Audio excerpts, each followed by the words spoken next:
Fala galera, tudo bem com vocês? O tema da nossa aula de hoje é comportamento humano nas organizações. Quando falamos em organizações, é comum pensar primeiro em máquinas, processos, tecnologia, metas, né? Mas nenhum desses elementos funciona sozinho. Por trás de cada processo existe uma pessoa interpretando informações, tomando decisões, executando tarefas, corrigindo problemas e interagindo com outras pessoas. Por isso, compreender o comportamento humano é essencial, tá? É essencial para quê? É essencial para entender o funcionamento real de uma organização, tá? E nessa aula nós vamos trabalhar 4 pontos principais: a motivação, a liderança, a comunicação em conflitos e negociação. A motivação ela nos ajuda a entender por que as pessoas se esforçam, se engajam ou perdem interesse pelo trabalho. A liderança ela mostra como o comportamento do gestor influencia o desempenho da equipe. A comunicação ela é fundamental para quê? Para alinhar informações, evitar erros, garantir que os processos aconteçam corretamente, entre outras coisas. E os conflitos e a negociação mostram como lidar com divergências que são naturais no ambiente organizacional. Ao final, a ideia central é perceber que desempenho operacional não depende apenas de bons equipamentos e bons procedimentos. Ele depende também da forma como pessoas ou como as pessoas se comportam, tá? De como as pessoas se relacionam, tá? De como as pessoas são lideradas e se comunicam dentro da organização. É... Nesse slide, a pergunta central é: por que estudar comportamento humano dentro das organizações? A primeira ideia importante é que as organizações elas são formadas por sistemas técnicos e humanos. Ou seja, uma empresa ela não funciona apenas com máquinas, tecnologia, normas, processos. Ela funciona porque existem pessoas operando, né? Interpretando informações, tomando decisões, resolvendo problemas. Tá?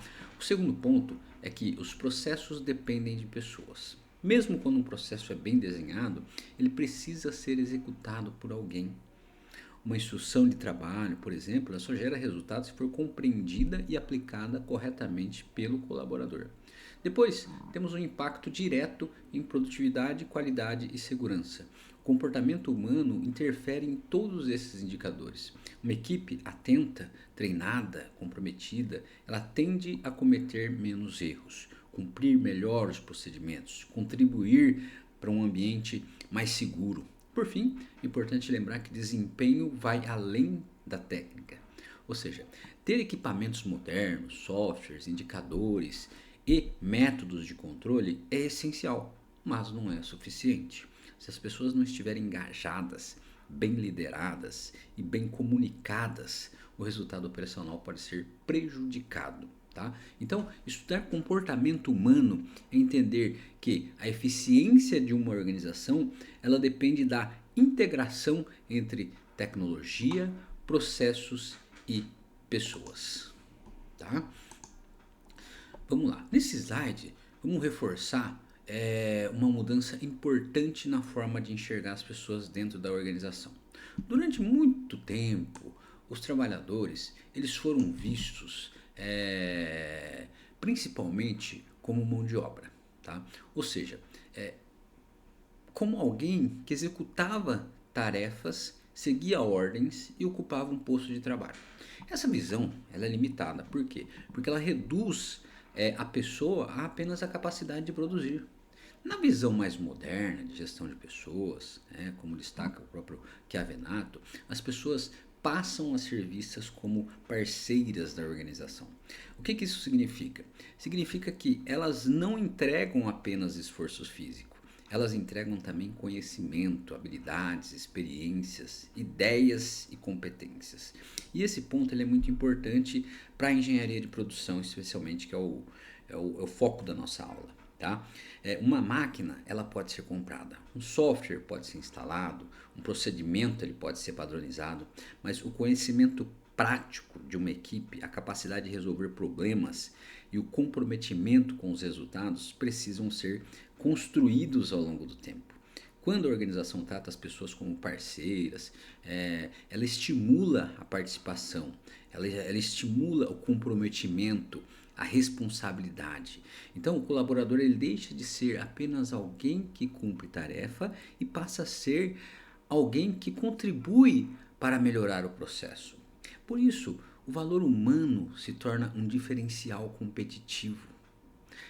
Empresas que conseguem desenvolver, engajar e valorizar pessoas tendem a ter melhores resultados em produtividade, em qualidade, inovação e em segurança. Nesse slide, nós vamos conectar o comportamento humano diretamente com o desempenho industrial. Tá? Em uma operação industrial, por exemplo, os resultados eles não dependem apenas de máquinas, equipamentos, sistemas ou indicadores. Eles dependem também da forma como as pessoas agem no dia a dia, como seguem procedimentos, né? Como se comunicam, como lidam com metas e como reagem a diferentes problemas. O primeiro ponto é o engajamento em metas. Tá? Quando a equipe entende os objetivos da produção, ela percebe o sentido naquilo que ela faz. Tá? A tendência é haver mais comprometimento. As metas deixam de ser apenas números impostos pela gestão e passam a orientar o esforço coletivo. Tá? O segundo ponto é a redução de falhas. Tá? Pessoas atentas, treinadas, comprometidas tendem a perceber desvios mais cedo. Tá? Tendem a seguir melhor padrões e evitar não conformidades. Tá? Isso reduz desperdícios, atrasos, custos. Né? E também temos o cumprimento de procedimentos. Tá? Em muitas empresas, o procedimento existe, mas nem sempre é seguido corretamente. Tá? Por isso, disciplina operacional, treinamento, liderança são fundamentais para quê? Para garantir padronização e rastreabilidade. Um outro aspecto essencial é a segurança operacional. Tá? Quando a gente fala em segurança operacional, a gente tem que entender que segurança não depende apenas de normas escritas. Ela depende de comportamento seguro, cultura organizacional, liderança. Tá? Quando a equipe entende os riscos e se sente responsável pelo ambiente, a prevenção se torna mais forte. Por fim, temos a melhoria contínua. Ferramentas como Kaizen, PDCA, análise de causa raiz, dependem da participação das pessoas. São os colaboradores que estão próximos do processo e muitas vezes identificam oportunidades de melhoria antes da gestão. Portanto, o desempenho operacional ele é resultado da integração entre técnica, processo, comportamento humano, entre outras coisas. Sem as pessoas engajadas, disciplinadas e bem lideradas, os indicadores operacionais dificilmente se sustentam. Tá? Agora, a gente vai falar um pouco sobre a motivação. Tá? Quando a gente fala de motivação, ela pode ser entendida como um conjunto de forças que impulsionam o comportamento humano. Tá? Ela influencia o quanto uma pessoa se esforça, em qual direção ela aplica esse esforço e por quanto tempo ela consegue manter esse comportamento. Tá? Um ponto importante é que a motivação envolve forças internas e forças externas. As forças internas estão ligadas às necessidades, interesses, valores, objetivos pessoais de cada indivíduo. Já as forças externas, elas aparecem no ambiente de trabalho, como, por exemplo, o reconhecimento, condições adequadas, liderança, metas claras, oportunidades de crescimento.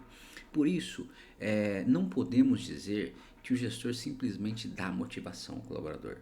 A motivação não é algo que se transfere diretamente de uma pessoa para outra. O papel do gestor é criar condições para que a motivação seja estimulada. Na prática, o que isso significa? Que oferecer um ambiente em que as pessoas entendam o que se espera delas, recebam feedback, sejam reconhecidas, quando entregam bons resultados, tenham condições reais de fazer um bom trabalho, tudo isso importa. Tá? Na indústria, isso é muito claro. Um operador ele pode ter conhecimento técnico, experiência, mas se trabalha em um ambiente desorganizado, sem reconhecimento, sem clareza das metas ou com uma liderança inadequada, sua motivação tende a diminuir. Por outro lado, quando a pessoa percebe sentido no trabalho que ela faz, ela sente sua contribuição valorizada. Tá? Ela entende seu papel no resultado. Tá? Ela tende a se envolver mais com aquele trabalho. Portanto, a motivação não é apenas ânimo ou vontade, ela está diretamente ligada ao desempenho, à qualidade, à produtividade e à segurança no ambiente organizacional. Tá?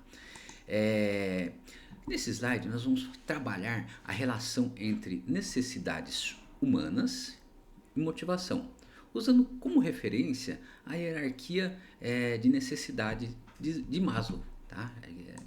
Largamente conhecida na área de administração e gestão de pessoas. A ideia principal dessa teoria é que as pessoas elas possuem diferentes níveis de necessidade. Em geral, as necessidades mais básicas precisam estar minimamente atendidas para que as necessidades mais elevadas ganhem força como fonte de motivação. Na base da pirâmide, então, aparecem as necessidades fisiológicas, tá? E aí a gente pode citar alimentação, descanso, condições mínimas de sobrevivência, tá? Então, no ambiente de trabalho, isso pode estar relacionado a pausas adequadas, a jornada equilibrada, a condições físicas básicas. Depois, nós temos a segurança. Tá? Para o trabalhador, segurança envolve estabilidade, ambiente seguro, equipamento de proteção, regras claras, tá? Confiança de que a empresa se preocupa com sua integridade física e emocional. O terceiro nível envolve relações sociais. Tá? As pessoas elas precisam se sentir parte de um grupo. No ambiente organizacional, isso aparece na convivência com a equipe, no respeito entre colegas e no senso de pertencimento. Em seguida, vem o reconhecimento. Aqui entram valorização, feedback positivo, respeito profissional, promoções, percepção de que o trabalho realizado tem importância e no topo está a autorrealização. Ligada ao crescimento, aos desafios, à autonomia e ao propósito no trabalho. É quando a pessoa percebe que consegue desenvolver seu potencial e contribuir de forma significativa. Na prática, isso mostra que a motivação ela não depende de um único fator. Um colaborador ele pode desejar reconhecimento, mas se trabalha em um ambiente inseguro, a preocupação com segurança será mais urgente.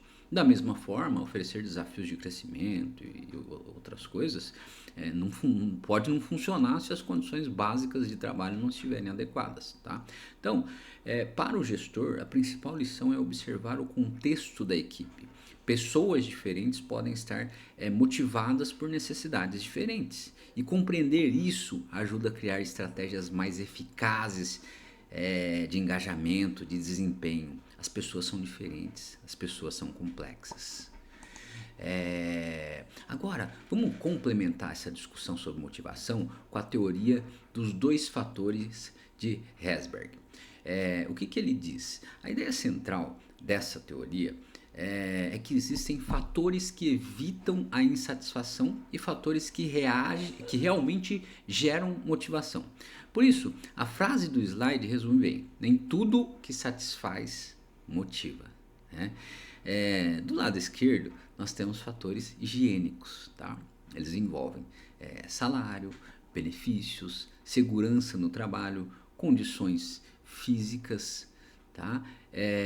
No ambiente, obviamente, supervisão, políticas da empresa, tudo isso. Esses fatores eles são essenciais. Por quê? Porque quando estão ausentes ou são inadequados, eles geram insatisfação. Por exemplo, se o ambiente é inseguro, se o salário é percebido como injusto ou se as condições de trabalho são ruins, dificilmente o colaborador estará satisfeito. Tá? Porém, quando esses fatores estão presentes, eles apenas reduzem a insatisfação. Eles não garantem sozinhos a motivação duradoura. Tá? Do outro lado, aparecem os fatores motivacionais, tá? Esses sim estão ligados ao conteúdo do trabalho e ao crescimento da pessoa, tá? E aí a gente pode citar reconhecimento, autonomia, responsabilidade, crescimento e desenvolvimento profissional. Esses fatores são os que mais contribuem para o engajamento real. Um colaborador que se sente reconhecido, ele percebe que tem responsabilidade, aprende coisas novas e vê possibilidade de crescimento, ele tende a se envolver mais com o trabalho. Na prática industrial, isso é muito comum. Um operador ele pode ter um bom salário, benefícios, seguranças, mas se nunca ele é ouvido, né, se não recebe um feedback, se não enxerga a possibilidade de desenvolvimento, a sua motivação pode cair. Tá? Por outro lado, quando ele participa de melhorias, recebe reconhecimento, entende a sua importância no processo, o comprometimento aumenta. Portanto, o que o gestor precisa fazer? Ele precisa cuidar dos dois lados. Ele precisa garantir fatores higiênicos adequados para evitar a insatisfação e, ao mesmo tempo, criar fatores motivacionais para quê? Para gerar engajamento, desempenho e comprometimento duradouro, tá certo? E aí nesse slide nós vamos trazer a motivação para a prática operacional, pensando no dia a dia da indústria, tá? O primeiro ponto é que o reconhecimento ele é insubstituível, tá? Um bom salário ele é importante, tá? Mas ele não substitui completamente o reconhecimento pelo trabalho realizado, entende? Quando uma pessoa se esforça, resolve problemas, evita falhas, contribui com melhorias, e isso nunca é percebido, tá? Com o tempo o engajamento tende a diminuir. O segundo ponto é que as metas claras orientam o esforço. Tá? Uma operação industrial, em uma operação industrial, não basta dizer que as equipes precisam melhorar. Tá? É necessário deixar claro o que deve ser melhorado, né? O que se deve melhorar.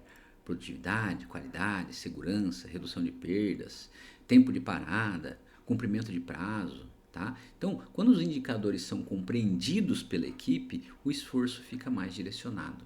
Depois nós temos o feedback constante, o retorno frequente sobre o desempenho, ele ajuda a corrigir erros rapidamente e mais, ele ainda reforça comportamentos positivos. Sem feedback, o colaborador ele continua repetindo falhas sem perceber, ou pode deixar de repetir uma boa prática porque não sabe que ela foi valorizada. Então, por fim, aparece a autonomia controlada. Tá? O que isso significa? Significa permitir que o colaborador tome pequenas decisões dentro de limites seguros e bem definidos. Na prática, isso aumenta o senso de responsabilidade e pertencimento, porque a pessoa percebe que não é apenas uma executora mecânica, mas alguém que contribui para o resultado do processo. Portanto, motivar na operação não significa apenas oferecer incentivos financeiros, tá? Significa criar um ambiente com reconhecimento, com metas compreensíveis, feedback frequente, espaço para participação responsável. Esses elementos ajudam a transformar o trabalho diário em compromisso, com qualidade, com produtividade e com melhoria contínua. Tá? Agora, nós estamos no segundo grande tema da aula, que é o quê? É a liderança. Tá? A liderança ela pode ser entendida como a capacidade de influenciar pessoas para que elas trabalhem em direção a objetivos comuns. Em uma organização, isso é essencial. Por quê? Porque os resultados dependem da coordenação de diferentes pessoas, de diferentes funções, de diferentes áreas. Então, um ponto importante é diferenciar chefia de liderança. A chefia está ligada à autoridade, né? Que tipo de autoridade? A autoridade formal do cargo. Por exemplo, um supervisor, ele pode ter poder para distribuir tarefas. Ele pode ter poder para cobrar horário, exigir o cumprimento de procedimentos. Mas isso sozinho não significa que ele seja um bom líder ou que ele seja um líder. A liderança ela vai além da autoridade formal. Ela envolve influência conquistada pela confiança, pelo exemplo, pela competência e pela forma como o gestor conduz a equipe. Na prática, uma equipe pode obedecer a um chefe apenas por obrigação. Mas uma equipe liderada de verdade, ela tende a se comprometer mais, participar mais, buscar melhores resultados. No ambiente industrial, isso é muito visível. Um supervisor que apenas cobra metas, ele pode até conseguir obediência imediata, mas um supervisor que orienta, que escuta, que corrige, e corrige com respeito, tá? E demonstra domínio do processo, ele tende a gerar comprometimento. Por isso, liderança tem impacto direto no desempenho operacional. Ela influencia produtividade, qualidade, segurança, clima da equipe, capacidade de resolver problemas. Tá? A ideia central aqui é: chefia impõe obediência, liderança constrói comprometimento. E para resultados sustentáveis, as organizações elas precisam muito mais do que obediência, tá? Elas precisam de pessoas comprometidas. Tá? Vamos agora apresentar alguns estilos de liderança e observar que nenhum estilo é bom ou ruim em todas as situações. O mais importante é entender o contexto em que cada um pode ser utilizado. O primeiro estilo é o autocrático. Tá? Nesse caso, as decisões elas ficam muito centralizadas no líder. A equipe executa com pouca ou com nenhuma participação ou autonomia. Tá? Nesse estilo, pode ser necessário, esse estilo ele pode ser necessário em situações de crise, de urgência, de risco elevado, como uma emergência de segurança, uma parada crítica de produção. Porém, se usado o tempo todo, ele pode reduzir a participação, ele pode reduzir a criatividade, ele pode reduzir o engajamento da equipe. Tá? O segundo estilo é o democrático. Tá? Aqui o líder envolve a equipe nas decisões, escuta opiniões, estimula a participação. Esse estilo ele tende a aumentar o comprometimento. Por quê? Porque as pessoas se sentem ouvidas.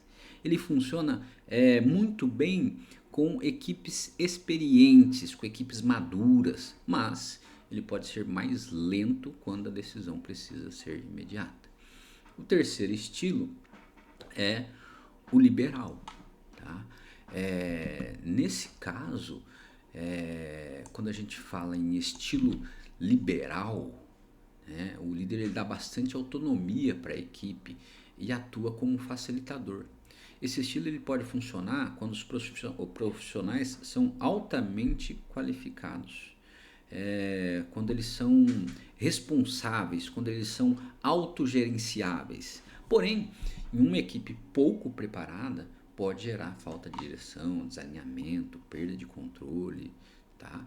Então, é necessário ter cautela ao utilizar esse tipo de liderança. Por fim, nós temos o estilo situacional, que é especialmente importante no ambiente industrial.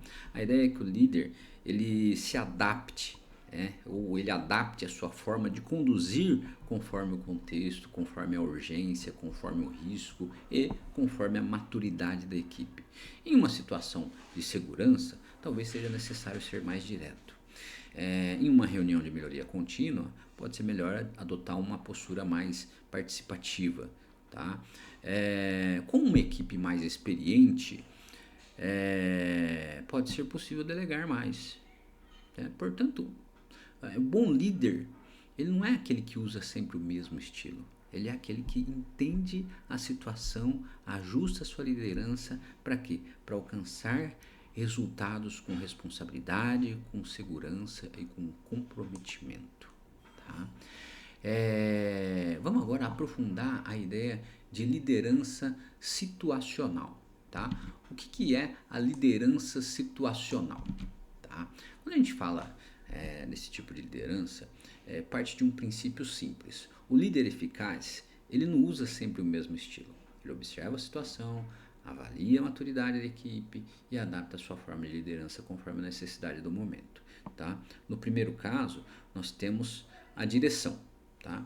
Esse estilo ele é mais adequado quando a equipe ainda é inexperiente, quando a tarefa é nova, quando existe baixa clareza sobre o que deve ser feito. Nesse momento, o líder ele precisa orientar de forma mais direta.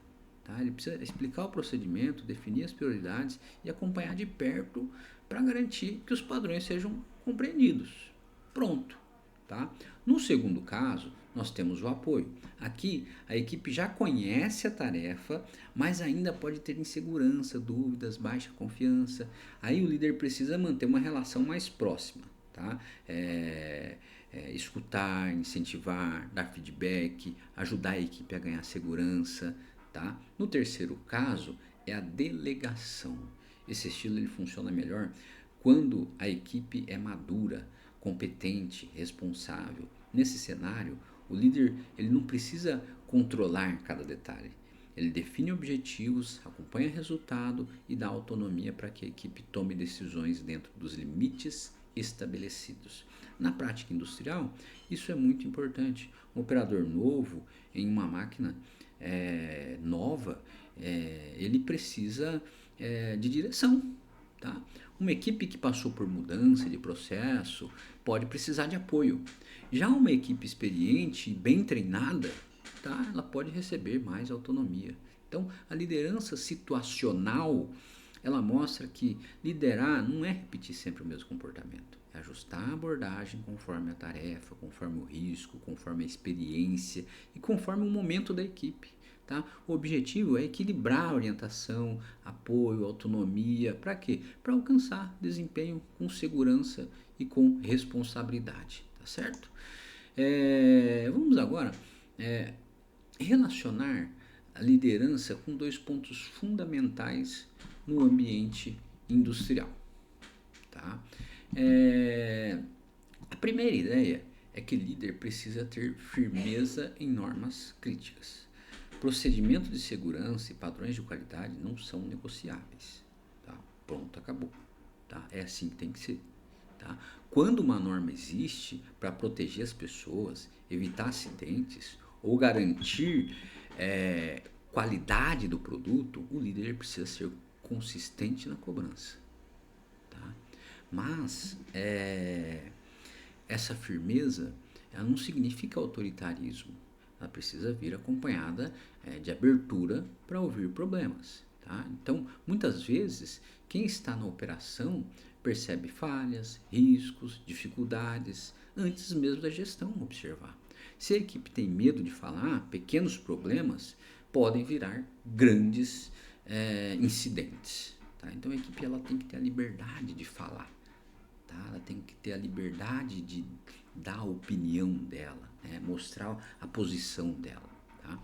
Então, o líder ele deve criar um ambiente em que as pessoas se sintam seguras para relatar desvios, quase acidentes, tá? Dúvidas, dificuldades. Tá? Ouvir a equipe é uma forma de prevenir problemas e melhorar o processo. Outro ponto importante é a correção sem humilhação. Erros, eles precisam ser corrigidos, tá certo? Não podemos estimular erros.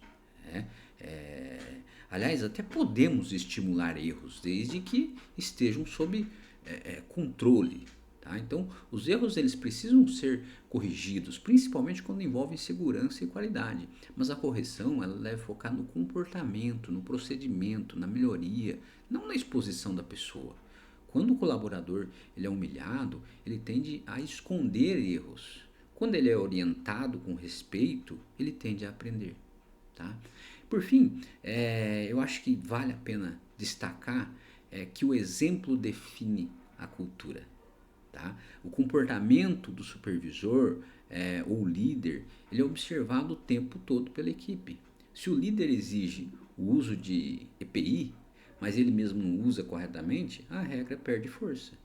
Se ele cobra qualidade, mas aceita trabalhos quando há pressão por produção, a equipe entende que o padrão é flexível. Tá? Então, a liderança em segurança e qualidade, ela não acontece apenas no discurso. Ela aparece no comportamento diário do líder, no que ele cobra, no que ele permite, no que ele reconhece e no exemplo que ele oferece para a equipe. Tá? Agora a gente entra num terceiro tema da aula, que é a comunicação nas organizações. A comunicação é um processo de transmissão de informações e significados entre as pessoas. Tá?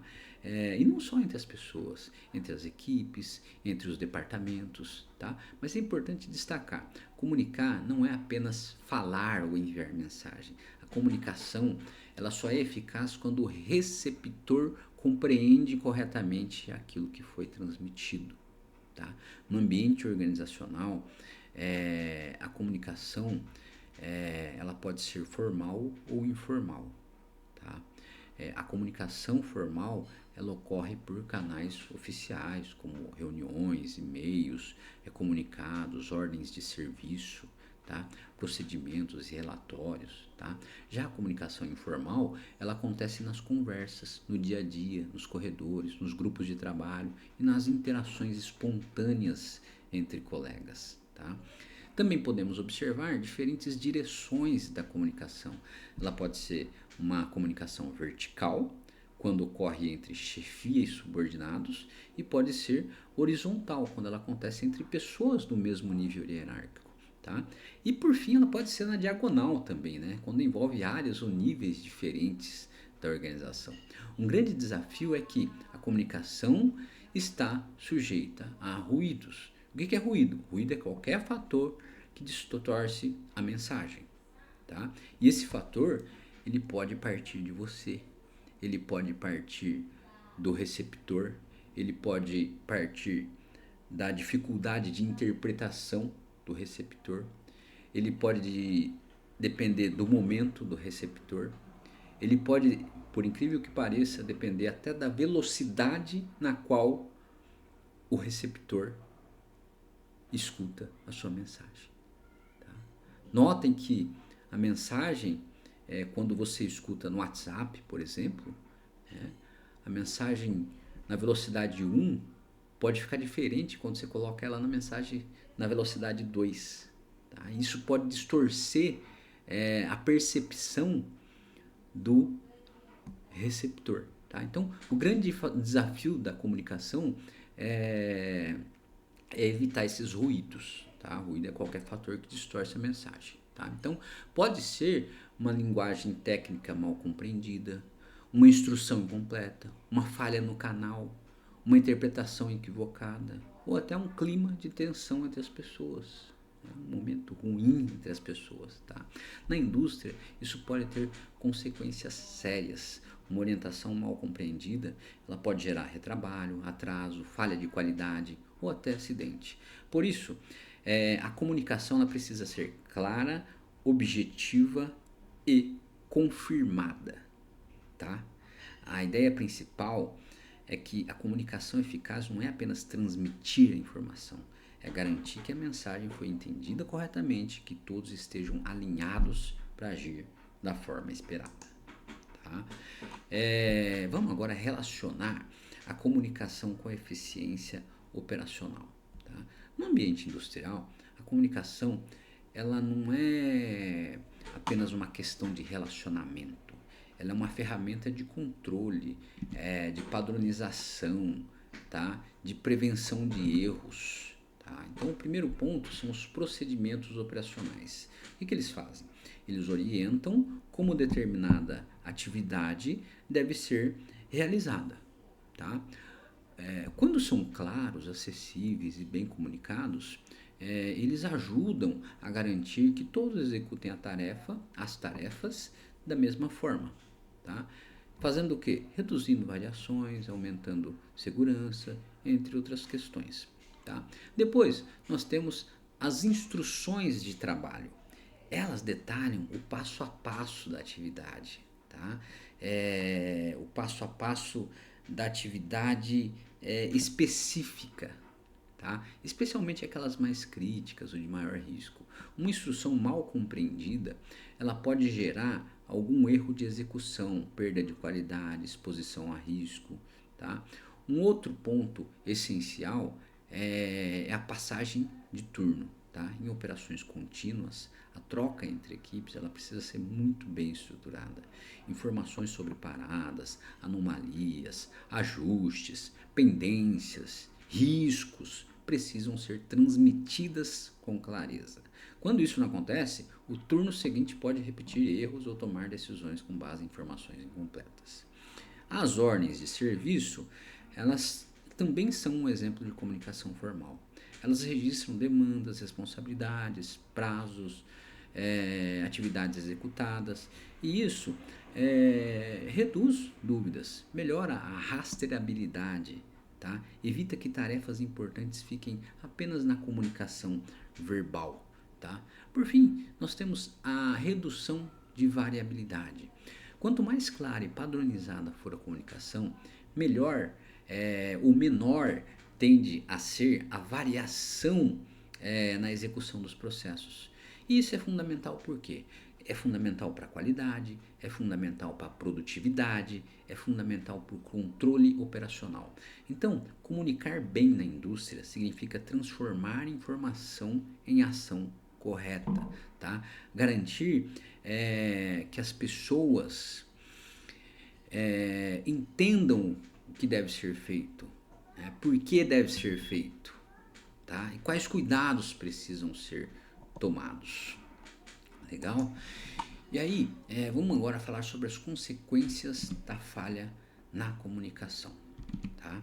Eu acho que a ideia central é que a falha de comunicação, ela raramente fica isolada. Muitas vezes, ela começa pequena, uma informação incompleta, uma orientação mal interpretada, uma mudança que não foi avisada, um procedimento que não ficou claro. Mas a partir disso, pode surgir uma cadeia de problemas operacionais. O primeiro exemplo é o retrabalho. Quando a instrução não é entendida corretamente, a atividade pode ser feita de forma errada. Depois, alguém precisa corrigir, refazer, ajustar. Isso consome tempo e recursos. Tá? Que mais? Outro impacto são os atrasos. Se uma informação chega tarde ou chega incompleta, o cronograma ele pode ser comprometido. Tá? Na indústria, poucos minutos de atraso em uma etapa podem afetar várias outras atividades em sequência. Também temos os conflitos. Muitas tensões entre equipes surgem não porque as pessoas querem criar problemas, mas porque houve uma falta de alinhamento.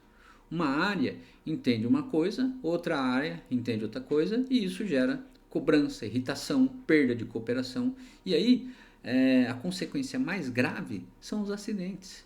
Quando procedimentos, riscos ou mudanças operacionais não são comunicados com clareza, as pessoas podem agir sem perceber o perigo.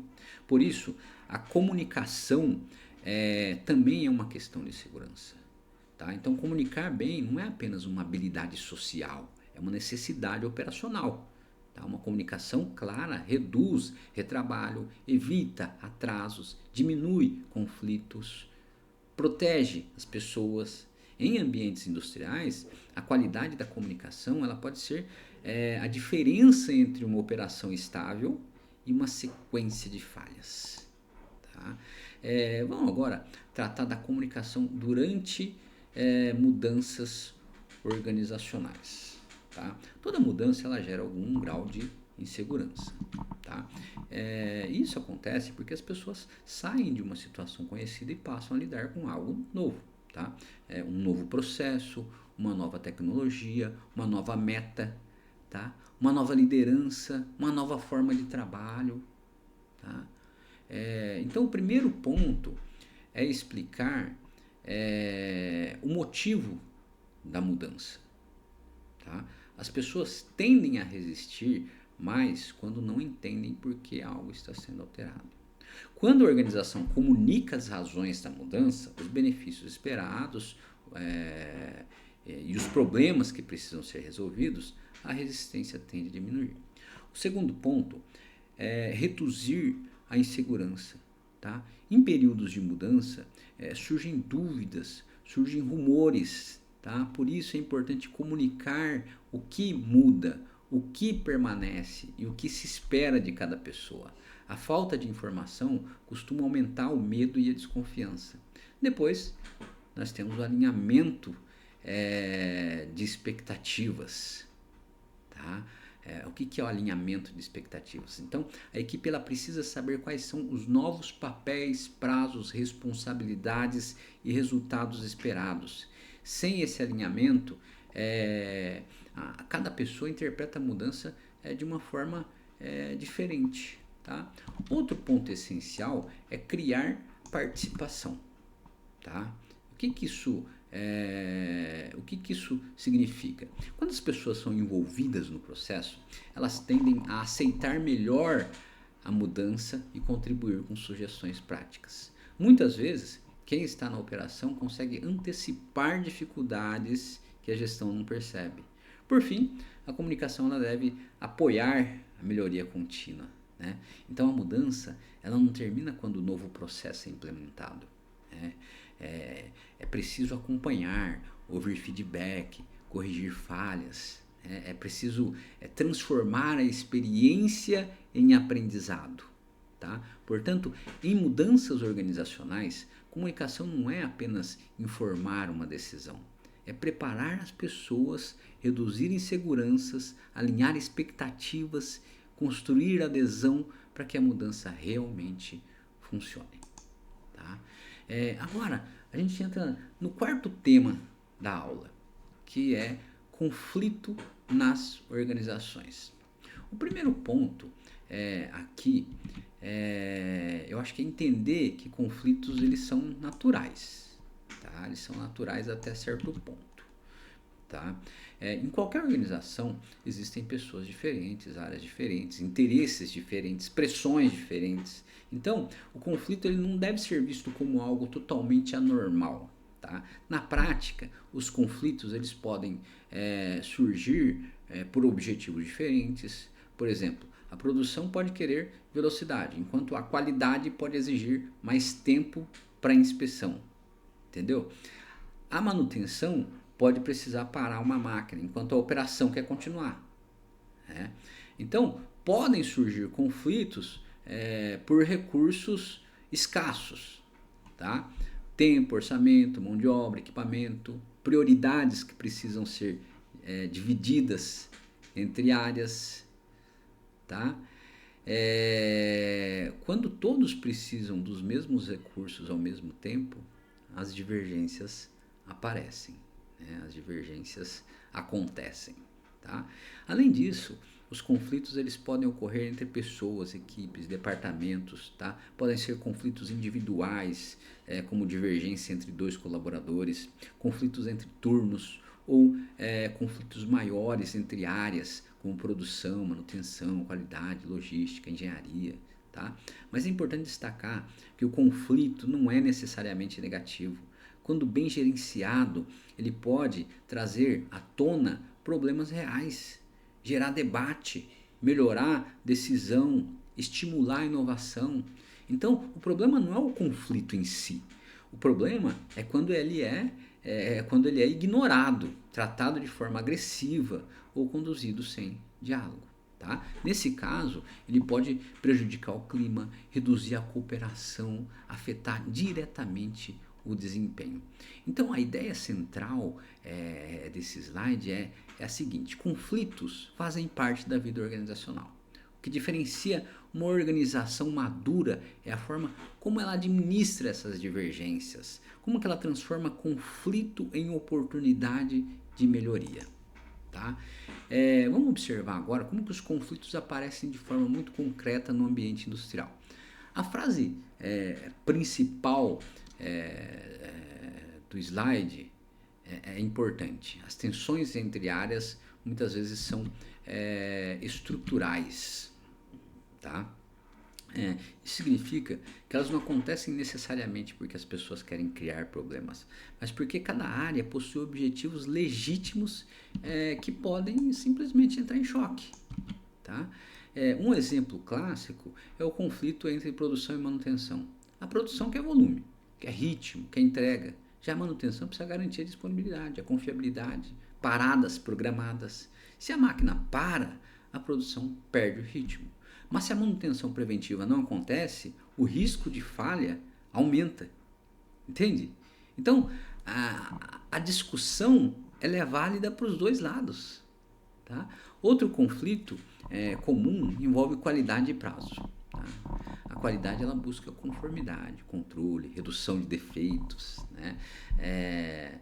O prazo exige entrega no tempo combinado. Tá? Então, quando há pressão por velocidade, pode surgir a tentação de reduzir etapas, verificando o que? Reduzir etapas que precisam ser verificadas e o que pode, dessa forma, comprometer o padrão do produto. E aí nós temos também a tensão entre segurança e produtividade. A segurança ela prioriza proteção, normas, né, prevenção de acidente. Já a produtividade ela busca eficiência, maximização do resultado, né, um output mais robusto. Tá? Então o problema ocorre quando a pressa pode produzir, a pressa por produzir leva a atalhos inseguros. O ponto central é o seguinte: todas essas áreas têm razões legítimas. Né?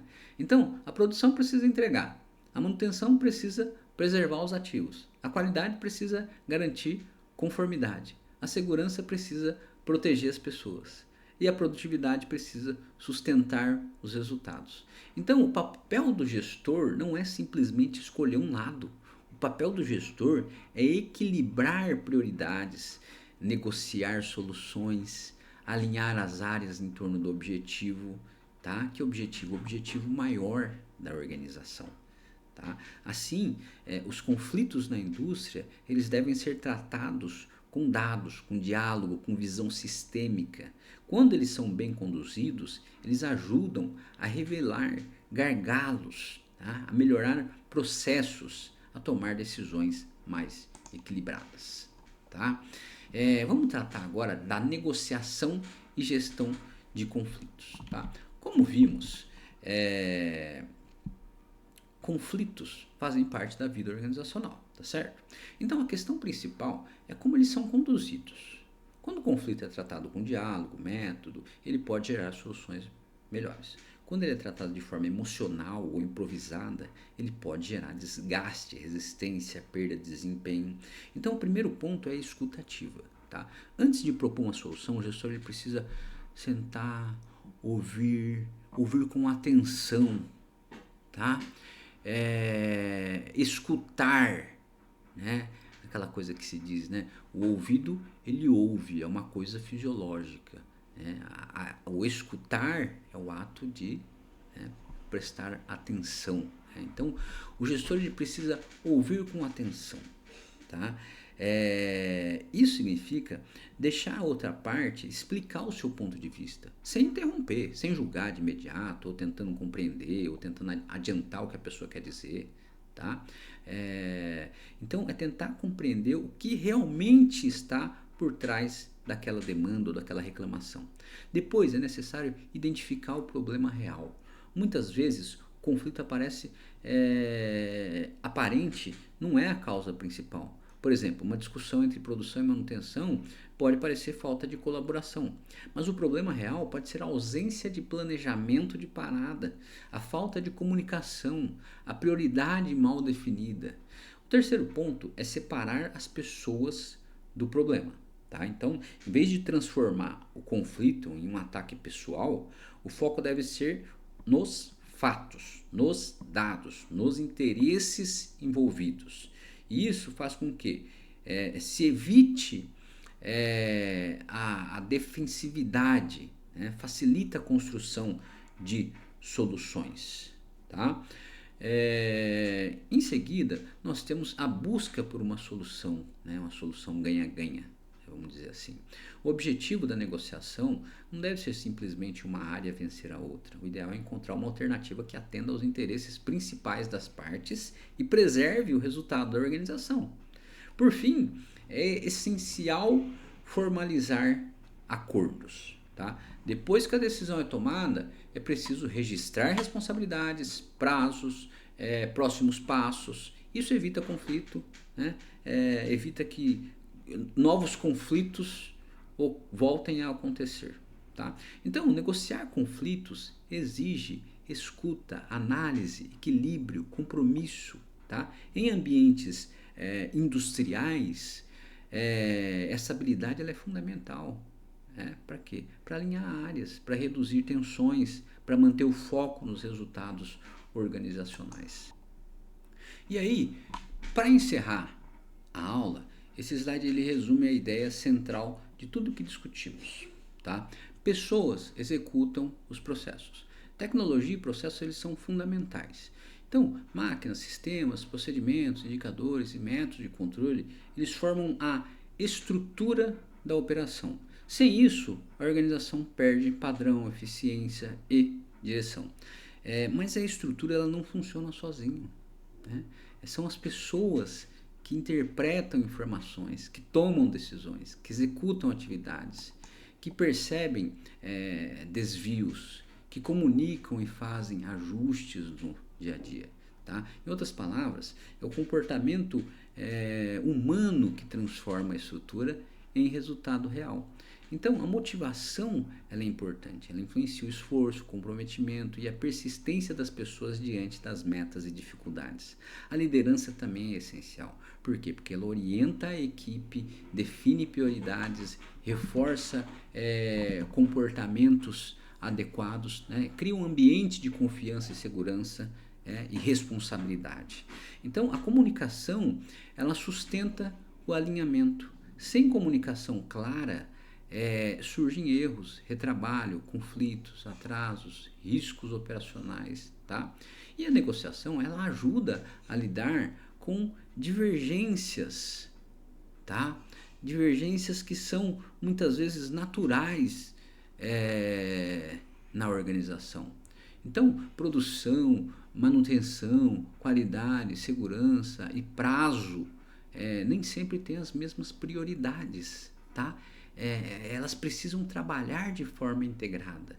Portanto, compreender pessoas é compreender a organização real. Não basta olhar apenas para os organogramas, para os fluxogramas ou para os indicadores. É preciso entender como as pessoas pensam, como as pessoas se relacionam, como as pessoas decidem e agem dentro dos processos. Essa é a principal mensagem dessa aula. Tá? Então, o desempenho organizacional ele depende da integração entre fatores técnicos e fatores humanos. Tecnologia e processos dão a estrutura, as pessoas dão vida, inteligência e resultado à organização. Tá bom? Por hoje é só. A gente se vê na próxima aula.